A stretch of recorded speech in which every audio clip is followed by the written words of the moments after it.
Welcome you all to today's online session for Standard 12 Accountancy Part 2. The last chapter, that is cash flow statement. In the board itself, I have prepared the format for cash flow.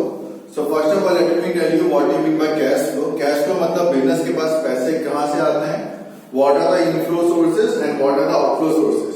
तो basically flows को मैंने activity में divide किया है. One is my operating activities, the next one is my investing activities, and the last one is my financing activities. Inflow, okay, कहाँ से inflow आता है और कहाँ से outflow जाता है वो हम यहाँ पे देखते हैं कैश फ्लो स्टेटमेंट के अंदर. Businessman comes to know from this particular statement कि भाई कितना inflows है कितना outflows है.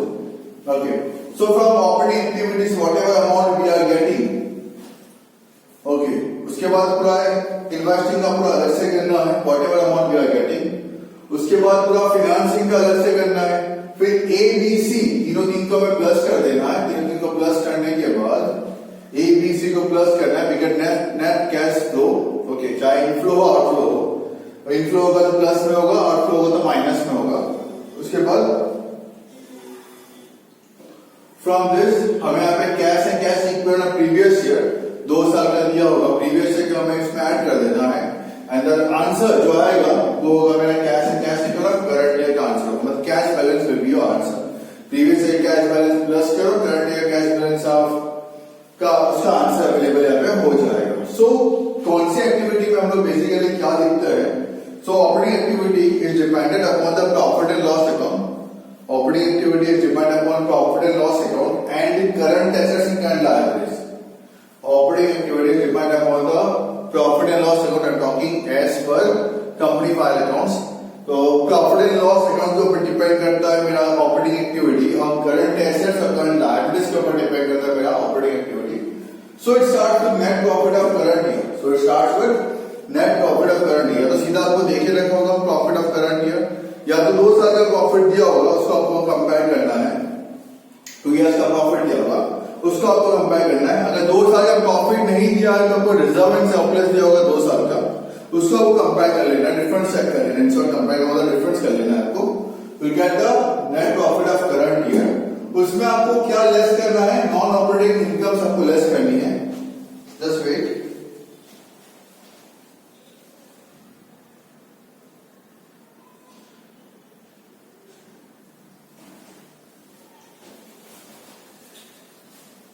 Sorry for disturbance. उसमें आपको नॉन ऑपरेटिंग इनकम आपको लेस करनी है. I went for taking the marker. Non operating income आपको लेस करनी है. नॉन ऑपरेटिंग इनकम मतलब क्या? नॉन ऑपरेटिंग इनकम मतलब कि जो रेगुलर बिजनेस सोर्सेज हम नहीं कमाते, जो भी रेगुलर इनकम नहीं है. जैसे प्रॉफिट और सेल ऑफ इन्वेस्टमेंट रोज तो नहीं करते, इन्वेस्टमेंट रोज तो नहीं बेचेंगे. प्रॉफिट और सेल ऑफ एसेट्स रोज तो एसेट नहीं बेचेंगे. It is not my business of selling the assets. पुराने हो गए होंगे तो मैंने बेच दिया होगा. इंटरेस्ट रिसीव ऑन इन्वेस्टमेंट कभी कभी ही मुझे मिलता है. ओके. डिविडेंड रिसीव्ड, डिविडेंड भी मुझे साल में एक ही बार मिलता है, you can say. And rent income on the assets. ठीक है, तो ये सब वो इनकम है जिसके लिए मुझे कुछ काम नहीं करना पड़ता. We can say non operating. मुझे कुछ काम नहीं करना पड़ता. एक बार इन्वेस्टमेंट कर दिया होगा, एसेट्स बेच दिया है, इन्वेस्टमेंट किया उस पर इंटरेस्ट मिलता ही रहता है. सेट्स पे इन्वेस्टमेंट किया उस पर डिविडेंड मिलता ही रहता है.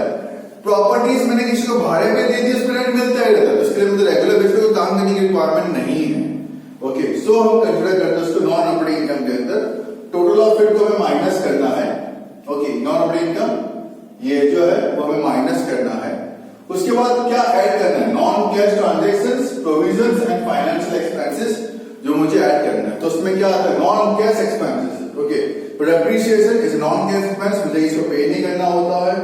Intangible assets amortisation word use किया है, मतलब राइट ऑफ ही होता है. मैंने राइट ऑफ लिख दिया, उसकी वैल्यू कम हो तो उसको बोलते हैं एमोर्टाइज करना. ओके, वो fictitious assets return of. Loss on sale of assets, loss किया हो तो प्लस, प्रॉफिट किया हो तो बाय माइनस. ओके, उसके बाद tax provision of current year. 2 साल का फिगर अगर दिया है तो करंट ईयर का टैक्स प्रोविजन आपको ऊपर प्लस करना है और नीचे टैक्स प्रीवियस से यहाँ पे माइनस करना है. करंट ईयर का प्लस किया, then transfer to general reserve जो भी डिफरेंस दिया होगा. प्रपोज डिविडेंड करंट ईयर यहाँ पे प्लस डिविडेंड जो हम पे करते हैं, ओके, इंटरेस्ट पेड या डिविडेंड पे हम जो यहाँ पे करेंगे, सी पेमेंट ऑफ फाइनल डिविडेंड वो यहाँ से माइनस होगा, ओके। उसके बाद क्या क्या ऐड होगा, फिर मुझे क्या ऐड करना है यहाँ पे, फाइनेंशियल एक्सपेंसेस, ये मेरी एडिंग है।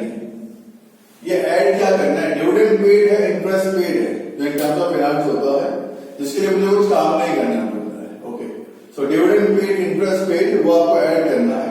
Then we will get operating profit before change working capital, यहाँ पे मुझे फिगर मिलेगा। इसके अंदर से ये लेस किया तो यहाँ पे मैंने फिगर लिखा, इसमें से मैंने ये प्लस किया तो ये अमाउंट मिला, उसमें मैंने ये भी प्लस किया तो ये अमाउंट आया, इसमें से ये माइनस, ये प्लस, तो मुझे नेट अमाउंट यहाँ पे अवेलेबल होगा। जैसे यहाँ पे अवेलेबल हुआ, फिर मुझे क्या करना है, ये क्या है, ये operating profit before change in working capital. Working capital से क्या, उससे पहले क्या चेंज हो मेरे ऑपरेटिंग में, मतलब ये सब बात आप मान के चलो, इट सब प्रॉफिट एंड लॉस। अब आता हूं मैं करंट एसेट करंट लायबिलिटीज में, मुझे तो कैश को लिखना है। लायबिलिटीज बढ़ती है तो कैश आया, सर वो कैश कैसा है, क्रेडिटर्स बढ़े, ठीक है, तो मुझे पेमेंट लेस बाद में करना, तो कैश मिला, कैश रहेगा मेरे पास। बैंक ओवरड्राफ्ट बढ़ा तो पैसे मिले मुझे, तो मनी के पॉइंट ऑफ व्यू से we have to think about कि पैसे, मनी के पॉइंट ऑफ व्यू से आपको सोचना है। शॉर्ट टर्म लोन बढ़ा पैसे मिले मुझे हमें, तो increase in current liabilities add करनी है। डिक्रीज इन करंट एसेट्स, वो भी करना है। एसेट्स बेचा, एसेट्स को बेच दिए मैंने, लूज टूल्स बेच दिए तो एसेट्स कम हो गए, बेच तो पैसे मिले मुझे, तो ये ऐड होगा। और इसका उल्टा, करंट लायबिलिटीज कम हुई, मतलब मैंने पेमेंट किया होगा तो कम हुआ होगा, पैसे गए। एसेट्स बढ़े, मैंने बताया एसेट मैंने और परचेस किया होगा करंट एसेट्स, तो पैसे मेरे यहाँ पे गए होंगे। स्टॉक मैंने परचेस किया तो पैसे गए, तो ये लेस करना, तो ये दोनों ऐड, ये दोनों लेस करके अमाउंट बाहर लिखना है। इसमें से इसको मैंने प्लस किया, फिगर अगर प्लस में आया तो प्लस करना है, माइनस में आया तो माइनस करना है, you will get the amount over here. इसमें आपको tax period of previous year minus करना है, you will get cash flow from operating activities आपको अवेलेबल है। तो ये पूरा आपने अलग से लिख दिया। अगर पूरा फॉर्मेट बाय चांस पूछा है तो, बाकी तो पूरा फॉर्मेट पूछते नहीं, because this chapter carries around 6 marks. एक 4 मार्क्स आपको सम पूछेंगे, एक एमसीक्यू, एक 1 सेकंड पूछा जाता है बेसिकली, इसके ऊपर पूछते नहीं है। तो कोई पर्टिकुलर एक आध एक्टिविटी ही पूछेंगे, उसके ऊपर तो पूछेंगे नहीं, okay. So coming to my investing activity. अब इन्वेस्टमेंट एक्टिविटी या इन्वेस्टिंग एक्टिविटी डिपेंड करता है मेरे यहाँ पे एसेट्स के ऊपर। कौन से assets sir, non current assets के ऊपर डिपेंड करता है sir, non current assets. I think आपको पता है what do mean by non current assets, आपने ऑलरेडी कंपनी का final accounts, company final account balance sheet already learn किया है। तो सर मुझे पता है वो 4 पॉइंट जो है, ठीक है ना। एसेट्स बढ़े तो मतलब पैसे गए, एसेट्स कम हुए मतलब पैसे आए। इन शॉर्ट देखो, सेल किया एसेट्स तो पैसे आए, सेल किया मैं नॉन करंट इन्वेस्टमेंट तो पैसे आए, इंटरेस्ट डिविडेंड रेंट मुझे मिला वो तो पैसे आए, परचेज किया मैंने एसेट्स से, नॉन इन्वेस्टमेंट परचेज किया तो पैसे गए, तो पैसे आए, कैश कम्स, कैश गोज। करने के बाद नेट अमाउंट इन्वेस्टिंग का मुझे बाहर लिख देना, बिगड़ नहीं। Financing activities, okay, financing activities. Financing activities depend करता है मेरा यहाँ पे शेयर होल्डर्स फंड के ऊपर और नॉन करंट लायबिलिटीज के ऊपर।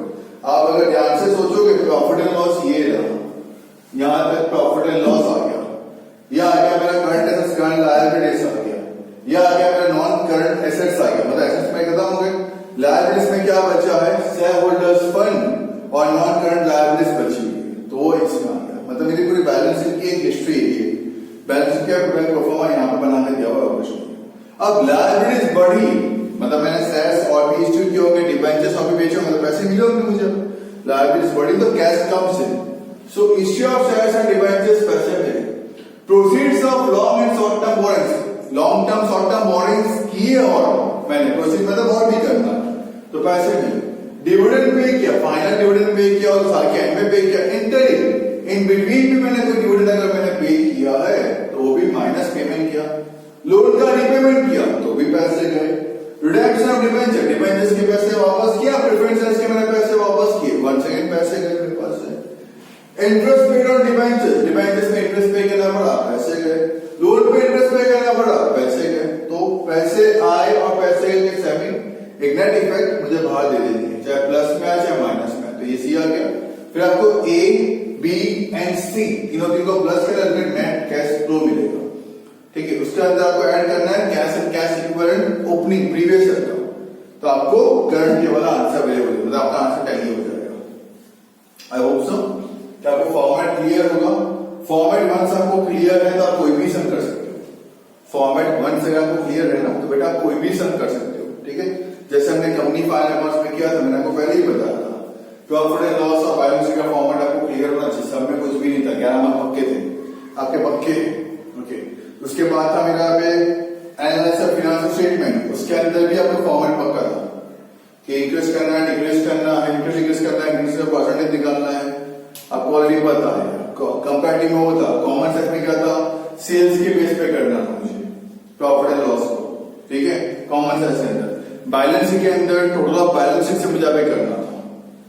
आई होप सो बी क्लियर है। देन चैप्टर नंबर 5 था अकाउंटिंग रेशियो, सारे फॉर्मूलाज, आई थिंक 14 फॉर्मूलाज थे इनके अंदर दूसरे फॉर्मूलाज भी थे, बट 14 फॉर्मूलाज मैंने बोर्ड पे आपको बता दिए थे क्या है और कैसा है। फॉर्मूलाज रन किया, सब क्लियर। देखिए सेम वे यहाँ पे फॉर्मेट रन किया, सब clear. Okay, so with the help of this format we will see the error questions and the exercise sums, so we will understand that. Okay, और practice करते रहिए। Okay, अभी बता देता हूं मैं आपको कंपनी का फाइनल अकाउंट फॉर्मेट ठीक से बेटा लर्न करना। ओके, देन अकाउंटिंग रेशियो के फॉर्मूला ठीक से लर्न करना। Okay, then financial statement common sense comparative के सम्स ध्यान से करना। अकाउंटिंग रेशियो के फॉर्मूलास, कैश फ्लो का ये फॉर्मेट लर्न कर लेना। Okay, as you already know first part, okay, company final accounts, first part में पार्टनरशिप फाइनल अकाउंट्स आपको एक सम पूछेंगे 11 मार्क में, कंपनी फाइनल अकाउंट्स का एक सम पूछ, कंपनी फाइनल अकाउंट्स का हाँ एक सम पूछेंगे 11 मार्क्स में, तो 11 पर 22 मार्क्स हो गए। एडमिशन के एक सम पूछेंगे 8 मार्क्स, रिटायरमेंट के एक सम पूछेंगे 8 मार्क्स, शेयर कैपिटल के एक सम पूछेंगे 8 मार्क्स। शेयर कैपिटल के सम में ऑप्शंस आते हैं, 99% तो शेयर कैपिटल के सम में आपको ऑप्शन देते हैं, दिस टाइम प्रोडक्ट भी आपको नहीं है। तो केस 1, ओके, क्वेश्चन नंबर 12 से लेके क्वेश्चन नंबर 18 तक ऑफ शेयर कैपिटल आप सॉल्व कर लेना। डिबेंचर्स में बेसिकली आपको इश्यूड पर, रेडीमेड पर, इश्यूड पर, रेडीमेड प्रीमियम जो 6 टाइप्स थे वो अच्छे से उसके एंट्रीज आप देख लेना, इश्यूड की, रिडेम्पशंस की। 99% वही पूछे जाते हैं एग्जामिनेशंस के अंदर। Okay, 3 marks and 4 marks, chapter number 4 that is reconsider partnership from first part, sacrifice gain ratio आप देख लेना, and question number 12 उसमें से देख लेना। Okay, chapter number 3 goodwill. Okay, goodwill में से आप चारों तरह की फॉर्मूला याद कर लेना, चारों तरह की फॉर्मूला याद कर लेना। वेटेज देना मैक्सिमम सिंपल एवरेज प्रॉफिट को, और वेटेड एवरेज प्रॉफिट को ज्यादा इंपॉर्टेंस देना, उसके फॉर्मूला ठीक से करना, उसमें रुपीज लगाना भूलना मत। चैप्टर नंबर 1 फ्रॉम पार्ट 1, उसमें क्वेश्चन नंबर 3 के 11 सम्स है, वो 11 के 11 सम्स आपको बताओ इनिशिएट कैसे करना है। Chapter number 7 dissolution, chapter 7 dissolution, question number 4 के लास्ट 2-3 क्वेश्चन से वो क्वेश्चन नंबर 5 पूरा एंड क्वेश्चन नंबर 6 पूरा आपको इतना करना है। चैप्टर 2 में तो मैंने बता दिया, फर्स्ट चैप्टर में सबको करना क्या है, question number 12 to question number 18 ठीक से कर लेना। ओके, चैप्टर 2 में मैंने बताया डिबेंचर्स में आपको 6 जो दिया है, पार प्रीमियम, पार डिस्काउंट प्रीमियम, डिस्काउंट पार, वो 6 जो है वो आप लर्न कर लेना, उसके एंट्रीज बेसिकली, और एक कन्वर्टेबल डिबेंचर्स वाला भी कर लेना जो मैंने वेरी लास्ट लेक्चर में बताया था, एक वो भी आप देख सकते हो, वो भी चांसेस है पूछे जाने के। ओके, थर्ड चैप्टर मैंने कंपनी फाइनेंस बता दिया, उसमें आपके लास्ट के 2 इलस्ट्रेशंस एंड एक्सेस में लास्ट के 2 sums, question number 9 and question number 10। Then chapter number 4 की बात करें तो जो सिंपल वाला है क्वेश्चन मार्क वाले नहीं करोगे एट प्रेजेंट प्रैक्टिस के लिए। ठीक है, मैं ये नहीं बोल रहा करना है मत, आई एम जस्ट टेलिंग कि आप नहीं करोगे। ओके, एकदम इतना तो भी चलेगा, बट एक बार देख जरूर लेना उसको भी अब। सो चैप्टर नंबर 4 में कंपैरेटिव के सम्स एंड कॉमन सर्च के सम्स एक बार कर लेना सॉल्व। चैप्टर नंबर 5 में पहले फॉर्मूला ही लर्न करना, उसके बाद ही सम पे अटैक करना, बहुत ही कम है, कुछ इलस्ट्रेशन है, कुछ ही सम्स है, यहाँ पे हार्डली 35 सम्स होंगे, आपको इतना ही करना है। Chapter number 6 cash flow statement, okay ये, और जो मैं आगे करवाने वाला हूं आपको इलस्ट्रेशंस एंड एक्सेस के सम्स। ओके इतने ज्यादा इसमें भी नहीं है, आप ये फुल चैप्टर यहाँ पे कर सकते हो।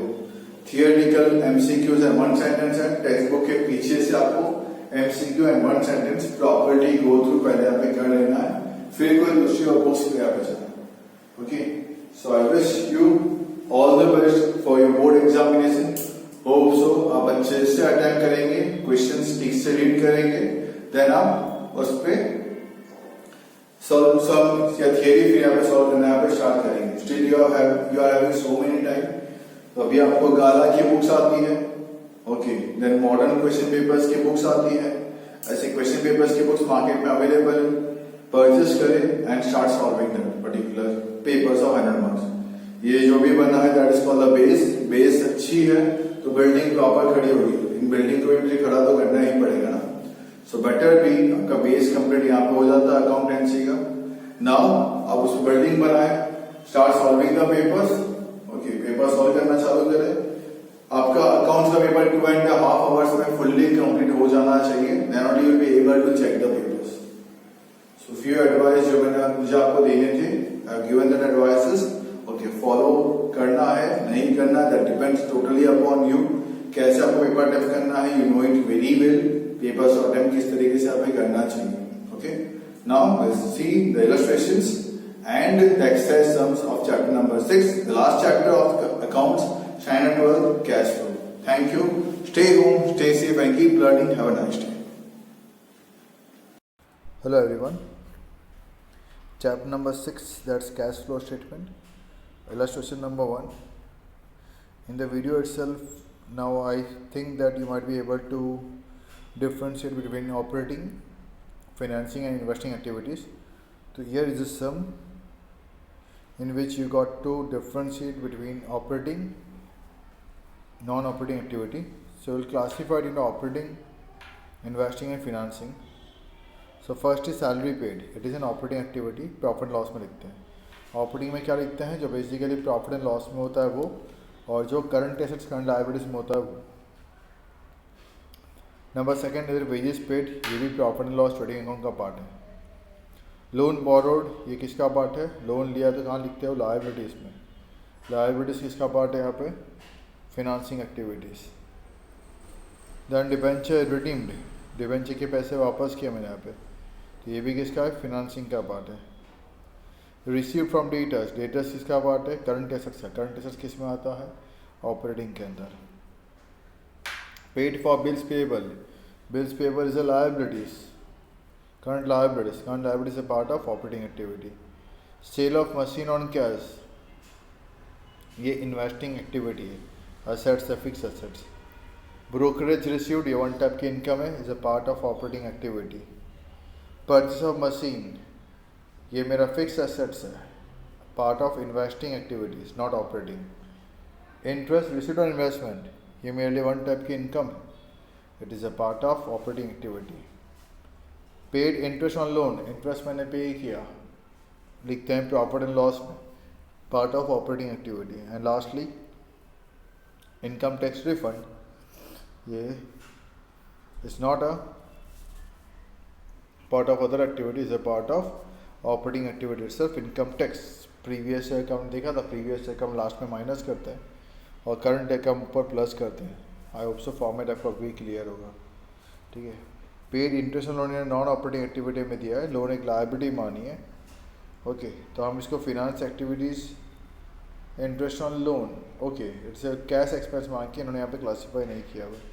सेम इंटरेस्ट ऑन इन्वेस्टमेंट्स, तो इन्होंने इन्वेस्टिंग में डाल दिया है। इसकी अगर एडजस्टमेंट में होती है तो दो इफेक्ट आएगी, अगर दो इफेक्ट आती है तो एक इन्वेस्टिंग के अंदर एक प्रॉफिट लॉस में भी आता है, और सिंगल इफेक्ट की वजह से इन्होंने इसको नंबर 8 को इन्होंने इसलिए इसका अब सिंगल इफेक्ट की वजह से दिखाई है, इसलिए इन्होंने इन्वेस्टिंग में डाली है, ऑपरेटिंग में नहीं डाला है। सेम नंबर 11 पे भी फिनांसिंग में डाला है, ऑपरेटिंग में नहीं डाला है, ओके ना।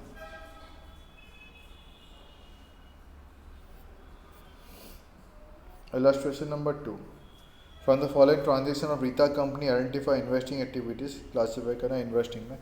परचेस ऑफ लैंड इन्वेस्टिंग है, सेल ऑफ मशीन इन्वेस्टिंग है, purchase of x and shares of X company investing, sale of debentures of Y company investing, assets constructed in the factory investing में होना चाहिए investing,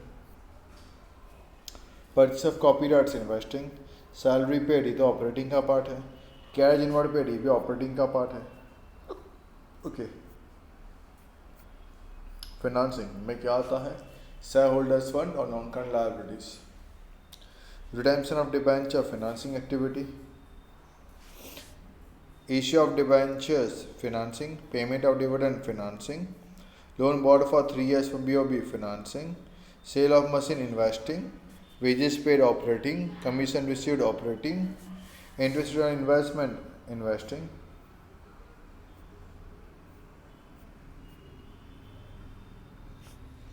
operating कौन सा, investing कौन सा, financing कौन सा, जो हम अभी तक कर रहे थे. Issue of equity shares financing, redemption of preference shares financing, long term loan from bank financing, cash balance, cash and cash equivalent वो लास्ट में आता है, बैंक बैलेंस भी same, quickly saleable short term securities तो current assets है तो operating का part होगा. चेक कर लेंगे, अपने चेक कर लेते हैं पहले. नंबर 6 नॉन फाइनेंसिंग मतलब कैश एंड कैश इक्विवेलेंट में डाला इन्होंने.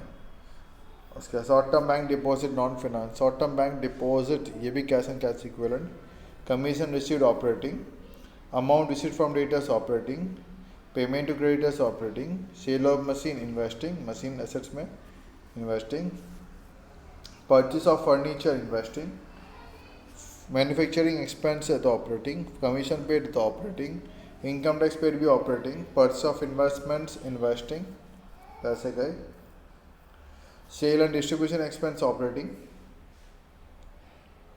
Factory expense operating, paid for trademark investing, trademark is an intangible assets, paid for goodwill investing, intangible assets, dividend paid financing, interest received investing, dividend payment आप financing में भी और operating में भी लिख सकते हो. dividend payment हाँ, interest received investing में भी लिख सकते हो, operating में भी लिख सकते हो. income tax refund operating, purchase of raw materials operating. Okay ये पार्ट है ट्रेडिंग का तो ऑपरेटिंग में आएगा. रेंट रिसीव्ड इन्वेस्टिंग ऑपरेटिंग भी होता है, रेंट पेड ऑपरेटिंग और इन्वेस्ट रेंट पेड हाँ और ऑपरेटिंग में आएगा. कैश फ्लो का फॉर्मेट जो मैंने बोर्ड पे ड्रॉ किया हुआ था you can see over here.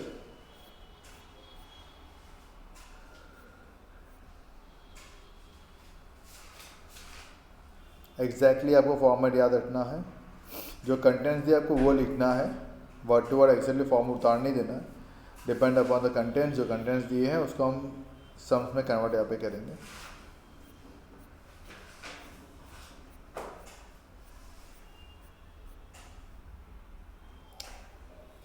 हमें दिया है profit before tax, operating activities चालू करनी है. प्रॉफिट बिफोर टैक्स से नेट प्रॉफिट दिया है, गुडविल रिटर्न ऑफ ऐड होता है, पेटेंट एमोर्टाइज ऐड होता है, डेप्रिसिएशन ऐड होता है, ट्रांसपोर्ट रिजर्व ऐड होता है, इंटरेस्ट रिसीव्ड माइनस होगा इनकम है, dividend received income minus, interest paid ad, dividend paid ad, profit on sale of investments minus, loss on sale of furniture add. देख सकते हो you will get the answer of profit before change in working capital. इसमें difference लिखना है, current time minus previous year, you will get the profit. Okay अब देख लीजिए इस तरीके से. ओके उसके बाद जनरल रिजर्व का भी डिफरेंस लिखना है, प्लस करना है. प्रोविजन जो करंट ईयर है, प्रोविजंस करंट ईयर 23,000 वो लास्ट में आएगा 23,000 और वो प्रीवियस ईयर 23 लास्ट में माइनस होगा और 22 वो प्लस होगा. डेप्री का भी डिफरेंस अमाउंट प्लस होगा. गुडविल राइट ऑफ हो गया है 19 से 15 4,000 रुपये प्लस होंगे. फिर एसेट्स की बारी है, एसेट्स क्रेडिटर्स बिल्स और बिल्स पेबल. एसेट्स बढ़ जाए तो माइनस, एसेट्स बढ़ गया मतलब कि पैसे गए, करंट एसेट्स कम हो गया मतलब पैसे आए, कंपेयर करना है. एसेट्स में बात करें तो 18 का 38 हो गया तो करंट एसेट्स बढ़ गए, डेटर्स बढ़ गए तो माइनस, क्रेडिटर्स बढ़ गए तो प्लस, बिल रिसीवेबल कम हो गए तो प्लस, और बिल्स पेएबल भी कम हो गए तो प्लस।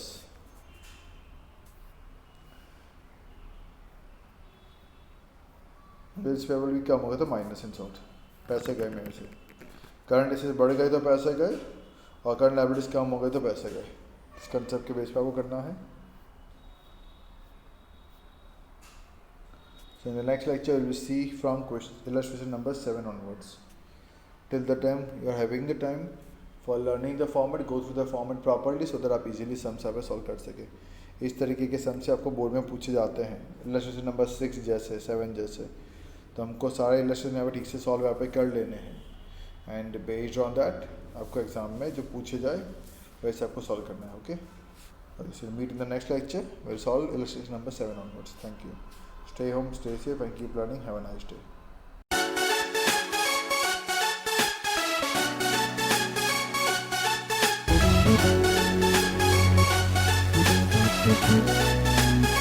Thank you.